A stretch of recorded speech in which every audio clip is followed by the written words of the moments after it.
আপনাকে বাঁচাতে পারবে? ভালোবাসার পাশাপাশি বিশ্বনবীর আদর্শকে মেনে নেওয়ার দরকার আছে না নাই? তো যারা এই সমস্ত কাজ করেন আমাদের ভাইয়েরা, তাদের জন্য আল্লাহ তাআলার কাছে আমরা হেদায়েতের দোয়া করি। আবার আমি দেখেছি আমার গত সপ্তাহের যশোরের আলোচনার একটা লাইনকে কেন্দ্র করে আমাদের অনেক রাজনীতিবিদ বন্ধুরা অনেক ক্ষুব্ধ প্রতিক্রিয়া দেখাচ্ছেন। ওই কথাকে নিজেদের গায়ে টেনে, নিজেদের গায়ে মেখে ওনারা ক্ষুব্ধ হয়েছেন।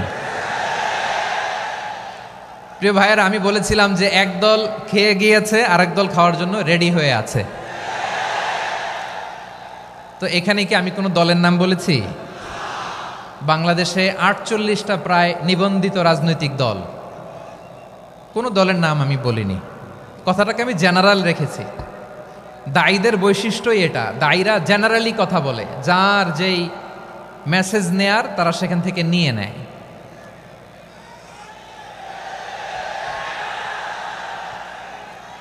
তো কোনো দল এটা নিয়ে কোনো কথা বলল না, আপনারা এটাকে নিজের গায়ে যে মাখালেন এটা ঠিক হয়নি। আমি বলবো যে এটা খুবই অনভিপ্রেত হয়েছে। কোনো দলকে টার্গেট করে বা কোনো দলের পক্ষে আমরা কখনো কথা বলি না। আমরা কোরআনের পক্ষে কথা বলি, ইসলামের পক্ষে কথা বলি, ঠিক কিনা বলেন? সো একটা জেনারেল কথাকে যদি আমার রাজনীতিবিদ বন্ধুরা নিজেদের গায়ে মাখেন, ক্ষুব্ধ প্রতিক্রিয়া জানান, এতে করে সাধারণ জনগণের কাছে একটা নেগেটিভ মেসেজ যাবে ওনাদের ব্যাপারে। এটা হোক আমরা চাই না। এদেশের যত এই যে আমার ভাইয়েরা, এই যে, তো আমার প্রিয় রাজনীতিবিদ বন্ধুদের আমি বলবো, কথাটা ছিল ভেরি জেনারেল, এটা নিজেদের গায়ে মাখানোর কোনো দরকার নাই। আমরা এই যে এক্সিস্টিং যে রাজনৈতিক চর্চা, এটা থেকে আমরা বেরিয়ে আসতে চাই। আমরা চাই না এদেশে চাঁদাবাজি, দখলবাজি থাক, ঠিক কিনা বলেন? এদেশে কোনো দুর্নীতি থাক, টেন্ডারবাজি থাক, এগুলো আমরা চাই? আই হেট পলিটিক্স একটা জেনারেশন আছে, এই বেশিরভাগ জেনজি অফ সিলেট, এরা আই হেট পলিটিক্স জেনারেশন, এরা পলিটিক্সকে পছন্দ করে না। তো কেন করে না, এর দায়ভার আমাদের আছে না নাই? আছে। এবং আমরা দেখেছি ক্ষমতার পালাবদল যখন হয়, এক সরকার যায় আরেক সরকার আসে, তখন দুর্নীতির ফিরিস্তি আমরা জানতে পারি, এর আগে জানতে পারি না। প্রতিটা দলের ভেতরেই আমরা এই বাজে চর্চাটা দেখেছি। সো এখন আমাদেরকে শুধরে নেওয়ার সময় এসেছে।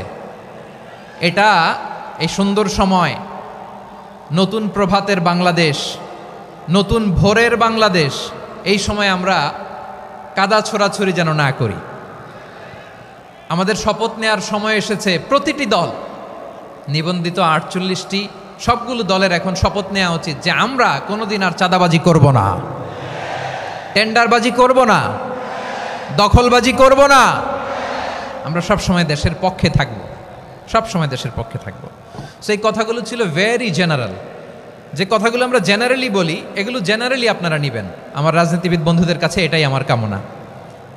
আর এই জাতীয় বার্তা যখন আমরা দেই, তখন যদি আপনি বলেন যে পারলে রাজনীতিতে আসেন, পারলে দল করে দেখান, এটা হইল? আমি কি এরকম কোনো কথা বলেছি? না। আমি একজন মুফাসসিরে কোরআন, আমি একজন আলেম, এর বাইরেও আমার সবচেয়ে বড় পরিচয় আম আ সিটিজেন অফ বাংলাদেশ। আমি বাংলাদেশের একজন সাধারণ নাগরিক।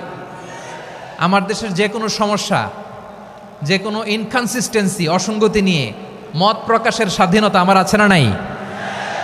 আপনারাই তো বাক স্বাধীনতার কথা বলেন, ফ্রিডম অফ স্পিচের কথা বলেন, বাক স্বাধীনতার কথা বলেন। আপনারাই যদি আবার কোনো মন্তব্যের কারণে বলেন যে রাজনীতির মাঠে আসেন, দল করেন, দেখি কতটুকু পারেন, এটা ঠিক হবে না।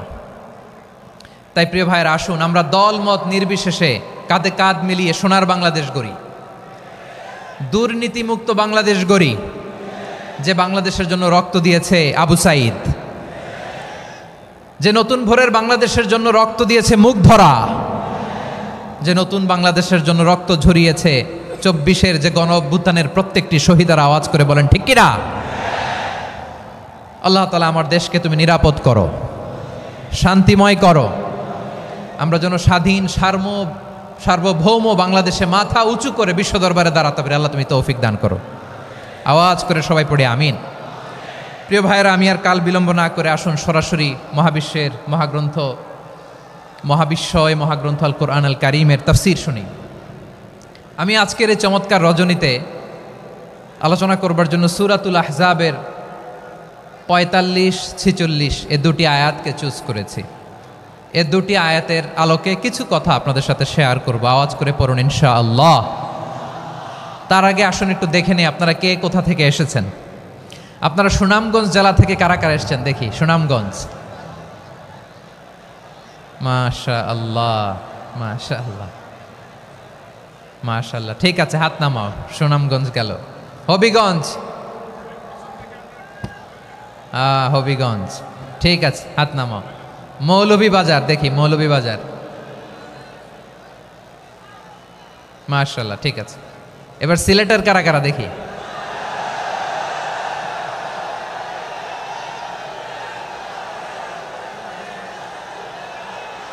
মাশাআল্লাহ মাশাআল্লাহ।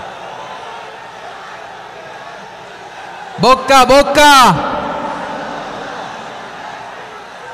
ঠিক আছে ঠিক আছে, মাশাআল্লাহ মাশাআল্লাহ, I like it, I love it, মাশাআল্লাহ। সুনামগঞ্জ, হবিগঞ্জ, মৌলভীবাজার, সিলেট। সিলেটের এই 4 জেলার বাইরে থেকে কারা কারা আসছেন দেখি।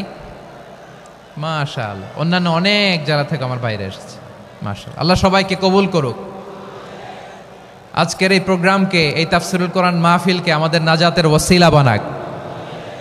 3 দিন ব্যাপী দেশের প্রথিতযশা অত্যন্ত বিজ্ঞ প্রাজ্ঞ ওলামারা যে সমস্ত আলোচনা, দিক নির্দেশনা এই মঞ্চ থেকে আমাদের জন্য রেখেছেন, আমরা যেন সেগুলোর উপর আমল করতে পারি। আল্লাহ তৌফিক দান করুক। প্রিয় ভাইয়েরা, বড় গ্যাদারিং, অনেক বড় শোডাউন, জনপ্রিয়তা, এগুলো আমাদের উদ্দেশ্য না। আমাদের উদ্দেশ্য হচ্ছে আল্লাহর সন্তুষ্টি। সিলেট, আওয়াজ করে বলো, আমাদের উদ্দেশ্য কার সন্তুষ্টি? আল্লাহর সন্তুষ্টি। ওইটা যদি পাই যথেষ্ট, আলহামদুলিল্লাহ আলহামদুলিল্লাহ। আসুন আমরা আমাদের নিয়তকে খালেস করে নেই। আমরা যা শুনবো আমলের নিয়তে শুনবো, নিজের জীবনকে পরিবর্তনের জন্য শুনবো, ঠিক কিনা বলেন? ইনশাআল্লাহ। আমি মেহরবানি করে এই যে ডান দিকে আমার ভাইদেরকে অনুরোধ করব, আপনারা মেহরবানি করে চুপ থাকবেন। অনেক এলইডি আছে, এলইডি, হ্যাঁ দেখেছি দেখেছি দেখেছি দেখেছি। কোনো এক্সকিউজ দেয়া যাবে না, এটা নাই ওইটা নাই, এরকম কোনো কথা হবে না। এলইডিতে আমরা দেখবো ইনশাআল্লাহ। প্রিয় ভাইরা, সূরাতুল আহজাবের 45 এবং 46 নম্বর আয়াত আমি তেলাওয়াত করেছি, যেখানে আল্লাহ তাআলা বিশ্বনবীর 5টি বৈশিষ্ট্যের কথা বলেছেন। কয়টি? সবাই বলুন আওয়াজ করে, কয়টি? 5টি বৈশিষ্ট্যের কথা আল্লাহ তাআলা এই আয়াত দুটিতে উল্লেখ করেছেন। বিশ্বনবী সাল্লাল্লাহু আলাইহি ইসলামের জীবনী, ওনার বায়োগ্রাফি নিয়ে কথা বলাটা দুষ্কর, কারণ এটার কোনো শেষ নাই, কুল নাই, কিনারা নাই, বিয়ন্ডলেস, বাউন্ডলেস, বটমলেস। সুবহানাল্লাহ বলেন। কারণ তিনি তো এমন নবী যিনি হ্যাঁ বললে এটা শরীয়তে হালাল হয়ে যায়। নবীর মুখ দিয়ে যদি বেরোয় হ্যাঁ, নাম, ইয়েস, তাহলে এটা হালাল, ঠিক কিনা বলেন? এ নবীর মুখ দিয়ে যদি না বের হয় যে না, নো, তাহলে এটা শরীয়তে হারাম হয়ে যায়। কেমন নবী আমরা পেয়েছি, যিনি হ্যাঁ বললে হালাল, না বললে হারাম, যিনি সাব্বাবা, এই আঙ্গুলি উপরের দিকে উঁচু করলে চাঁদ ভেঙে 2 টুকরা হয়ে যায়, যে নবী জমিন থেকে পা উঁচু করলে আল্লাহর আরশে মেরাজে চলে যায়, এমন নবীর উম্মত আমরা হয়েছি। যে নবীকে বাদ দিলে কোরআন বোঝা যায় না, কারণ এ নবীর উপরই কোরআন নাজিল করেছে কে? এ নবীকে বাদ দিলে হাদিস বোঝা যায় না, কারণ হাদিস তো এ নবীর মুখনিসৃত পবিত্র বাণী। সুবহানাল্লাহ পড়েন। এ নবীকে বাদ দিলে জান্নাত চেনা যায় না, কারণ জান্নাত তিনি চাক্ষুষ দেখে এসে আমাদেরকে মেরাজ শেষে বর্ণনা করে শুনিয়েছেন। এ নবীকে বাদ দিলে জাহান্নাম চেনা যায় না, এ নবীকে বাদ দিলে আমার রবকে চেনা যায় না, ঠিক কিনা বলেন? তো বিশ্বনবীর 5টি বৈশিষ্ট্যের কথা আল্লাহ তাআলা এই সূরাতে উল্লেখ করেছেন। আল্লাহ রাসূল সাল্লাল্লাহু আলাইহি ওয়াসাল্লাম যখন মক্কাতে দাওয়াত দিচ্ছিলেন, মক্কার কুরাইশরা নানাভাবে বিষ্ণু ঈসা ইসলামকে কষ্ট দিচ্ছিল, নানাভাবে ট্যাগিং করছিল, মিথ্যা অপবাদ দিচ্ছিল। কখনো কখনো তারা বিশ্বনবীকে বলছিল মিথ্যাবাদী, কাযযাব, কখনো বলছিল যে তুমি হচ্ছে জাদুকর সাহের, কখনো বলেছে শায়ের মুহাম্মদ তুমি কবি, কখনো বলেছে কাহেন মুহাম্মদ তুমি গণক, এবং কখনো বলেছে মুহাম্মদ তুমি হচ্ছে মাজনুন মানে পাগল। আওয়াজ করে সবাই পড়ুন নাউযু বিল্লাহি মিন যালিক। তাহলে বিশ্বনবীকে মৌলিকভাবে এই 5টি অপবাদ দিয়েছে। আমার কলেজা টুকরা সিলেটের ভাইরা, বিশ্বনবীর ব্যাপারে মিথ্যা অপবাদ মৌলিকভাবে দিয়েছে কয়টি? 5টি। বলেছে তুমি মিথ্যাবাদী, বলেছে তুমি গণক, তুমি কবি, তুমি পাগল, তুমি জাদুকর। বিশ্বনবীকে যে এই 5টি অপবাদ দেয়া হলো, আল্লাহ তাআলা এটা সহ্য করেননি। এই 5টি অপবাদের বিপরীতে আল্লাহ তাআলা বিশ্বনবীর 5টি চমৎকার বৈশিষ্ট্য উল্লেখ করে সূরাতুল আহজাবের 2টি আয়াত নাজিল করেছেন। আওয়াজ করে পড়েন আল্লাহু আকবার। 5টি চমৎকার বৈশিষ্ট্য সূরাতুল আহজাবের ভেতরে রব্বুল আলামিন উল্লেখ করে আমাদেরকে জানিয়ে দিচ্ছেন, ইয়া আইয়ুহান নাবিয়্যু ইন্না আরসালনাকা শাহিদান ওয়া মুবাশশিরান ওয়া নাযীরা ওয়া দাঈয়ান ইলাল্লাহি বিইذনিহি ওয়া সিরাজাম মুনীরা। পড়েন আল্লাহু আকবার। রব্বুল আলামিন ডেকে বলেন, ও নবী, নিশ্চয় আমি আপনাকে সাক্ষ্যদাতা রূপে প্রেরণ করেছি, সুসংবাদদাতা রূপে প্রেরণ করেছি, সতর্ককারী রূপে প্রেরণ করেছি, আল্লাহর দিকে আহ্বানকারী রূপে প্রেরণ করেছি, আর আলো দানকারী চেরাগ রূপে, প্রদীপ রূপে প্রেরণ করেছি। পড়েন সুবহানাল্লাহ। 5টা বৈশিষ্ট্য। 1 নম্বরে আল্লাহ তাআলা বললেন, হে নবী, নিশ্চয় আমি আপনাকে সাক্ষ্যদাতা হিসেবে প্রেরণ করেছি। সাক্ষ্যদাতা, বিষ্ণু ইসা ইসলাম সাক্ষ্য দিবেন, এজন্য শাহিদ। শাহিদ মানে সাক্ষ্যদাতা। আওয়াজ করে বলুন শাহিদ মানে কি? তিনি সাক্ষ্য দিবেন। মুবাশশির, 2 নম্বর বৈশিষ্ট্য হচ্ছে তিনি মুবাশশির।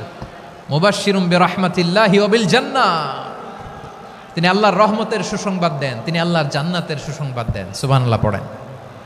3 নম্বর বৈশিষ্ট্য হচ্ছে নাযীর, তিনি সতর্ককারী, ওয়ার্নার, তিনি সাবধান করতে এসেছেন, রিমাইন্ডার দিতে এসেছেন যে আল্লাহর পথে যদি না চলো, শিরকি কাজ যদি না থামাও, তাহলে এমন আযাব আসবে আল্লাহর পাকড়াও থেকে তুমি বাঁচতে পারবে না। তিনি নাযীর। বিষ্ণু ইসা ইসলামের 4 নম্বর বৈশিষ্ট্য হচ্ছে দাঈয়ান ইলাল্লাহ, তিনি আল্লাহর দিকে আহ্বানকারী। এই যে আমরা আমাদেরকে পরিচয় দেই যে আমরা দাঈ, বলি না? বলি যে উনি হচ্ছেন একজন দাঈ ইলাল্লাহ। বহু বচনে আমরা বলি আদ-দুআত ইলাল্লাহ। এটা কোরআনের এই আয়াত থেকে এসেছে। সুবহানাল্লাহ পড়েন। ওয়া দাঈয়ান ইলাল্লাহি বিইذনিহি, আল্লাহর আদেশে বিষ্ণু ইসা ইসলাম আল্লাহর দিকে মানুষকে ডাকেন। এবং বিষ্ণু ইসা ইসলামের 5 নম্বর বৈশিষ্ট্য হচ্ছে সিরাজাম মুনীরা, আলোদানকারী প্রদীপ, আলোকদীপ্ত প্রদীপ, যে আলো দিয়ে তিনি গোটা বিশ্বকে আলোকিত করেছেন। আওয়াজ করে পড়েন আল্লাহু আকবার। তাহলে মোট 5টি বৈশিষ্ট্য নিয়ে আমরা কথা বলবো বিশ্বনবীর। আওয়াজ করে বলুন কয়টি? 1 নম্বরে হচ্ছে শাহিদ, বিশ্বনবী সাক্ষী দিবেন। কি দিবেন? He will be witness for all prophets and for us. তিনি নবীদের উপরও সাক্ষী দিবেন, আবার উম্মতের উপরও সাক্ষী দিবেন। সুবহানাল্লাহ পড়েন। কিয়ামতের দিন আল্লাহ তাআলা প্রত্যেক নবীকে জিজ্ঞেস করবেন যে তুমি কি তোমার উম্মতের কাছে আমি যা যা পৌঁছাতে বলেছিলাম পৌঁছিয়েছো? নবীরা বলবে আল্লাহ আমি পৌঁছিয়েছি। নবীদের কথা ঠিক কিনা, সত্য কিনা, এর সপক্ষে তখন বিশ্বনবী সাক্ষী দিবেন। সুবহানাল্লাহ পড়েন। এজন্য রব্বুল আলামিন বলেন, ফাকাইফা ইযা জিনা মিন কুল্লি উম্মাতিন বিশাহীদিন ওয়া জিনা বিকা আলা হাউলাই শাহীদা। তখন কেমন হবে যখন প্রতিটি উম্মত থেকে আমি একজনকে সাক্ষ্য হিসেবে বের করে আনব, আর তাদের উপরে নবী আমি আপনাকে সাক্ষ্য বানাবো। পড়েন সুবহানাল্লাহ।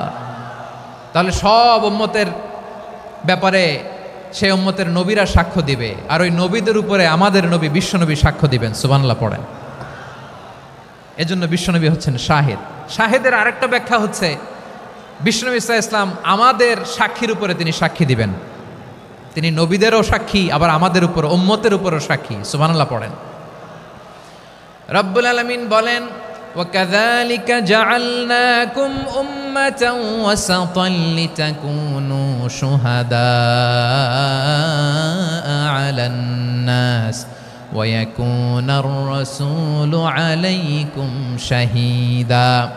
আর অনুরূপভাবে আমি তোমাদেরকে মধ্যমপন্থী উম্মত হিসেবে তৈরি করেছি, প্রেরণ করেছি, ব্যালেন্সড উম্মাহ, মধ্যমপন্থী উম্মাহ হিসেবে প্রেরণ করেছি, যাতে করে তোমরা সবার উপরে সাক্ষ্য দিতে পারো আর যাতে তোমাদের নবী হতে পারে তোমাদের উপরে সাক্ষ্যদাতা। পড়েন সুবহানাল্লাহ।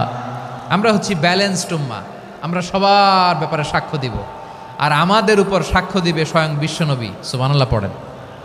তাহলে আমাদের নবী নবীদের উপরও সাক্ষী, আমাদের উপরও সাক্ষী। সেই বুখারীতে এসেছে আল্লাহ তাআলা কিয়ামতের দিন সাইয়েদনা নূহ আলাইহিস সালামকে বলবেন, নূহ তুমি কি দাওয়াত পৌঁছিয়েছো তোমার উম্মতের কাছে? নূহ আলাইহিস সালাম বলবেন, হ্যাঁ আমি পৌঁছিয়েছি। এবার নূহের উম্মতকে আল্লাহ জিজ্ঞেস করবেন, এ নূহের উম্মতেরা তোমাদের নবী নূহ কি দাওয়াত পৌঁছিয়েছে? নূহের উম্মত বলবে, না আল্লাহ, আমাদের কাছে কোনো সতর্ককারী আসে নাই, কোনো নবী টবি আসে নাই, কোনো দাওয়াতও আমরা পাই নাই, আপনারাও চিনি নাই, জান্নাতও চিনি নাই, জাহান্নামও চিনি নাই। নূহ আলাইহিস সালাম বিপদে পড়ে যাবেন। তখন আল্লাহ বলবেন, নূহ তুমি বললা পৌঁছিয়েছো, তোমার উম্মত বলে কিছু পায় নাই। নূহ তোমার কি কোনো সাক্ষী আছে? তোমার কথা আর তোমার উম্মতের কথা তো মিলে না। তুমি বললা তুমি আমার নির্দেশনা দাওয়াত পৌঁছে দিয়েছো, কিন্তু তোমার উম্মত বলে পায় নাই। নূহ তোমার পক্ষে কোনো সাক্ষী আছে? নূহ আলাইহিস সালাম বলবেন, আছে। কে? উম্মতে মুহাম্মাদি। তখন আমরা বলবো, আল্লাহ, আল্লাহর নবী নূহ আলাইহিস সালাম তিনি আপনি যা যা বলেছেন ঠিক তা তা তার উম্মতের কাছে পৌঁছে দিয়েছে। এবার নূহের উম্মতের সাথে আমাদের ঝগড়া লাগবে। তারা বলবে, তোমরা আসছো আমাদের হাজার হাজার বছর পরে, তোমরা কি করে জানলা? তোমাদের সাক্ষী ধর্তব্য হবে না। আমরা তখন বলবো, আমাদের কোরআনে তোমাদের নবীর নামে আল্লাহ তাআলা একটা সূরা নাজিল করেছেন, সূরাতে নূহ। আওয়াজ করে পড়েন আল্লাহু আকবার। আমরা বলবো, আমাদের কোরআনে তোমাদের নবীর কথা আল্লাহ আমাদেরকে জানিয়েছেন, দিন রাত এক করে তোমাদের কাছে তিনি দাওয়াত পৌঁছেছেন। তোমরা কানের মধ্যে হাত দিয়ে রাখতা, চেহারাটা কাপড় দিয়ে ঢেকে রাখতা, আল্লাহর নবী নূহকে পিটিয়ে ছালা দিয়ে পেঁচিয়ে তোমরা পাহাড়ে তুলে রেখে আসতা। সব আমরা জানি। আমরা যখন বলবো এই কথা, নূহের উম্মত চুপসে যাবে। তখন আমরা সত্য বলেছি কিনা এটা আল্লাহ তাআলা জানতে চাইবে। বিশ্বনবী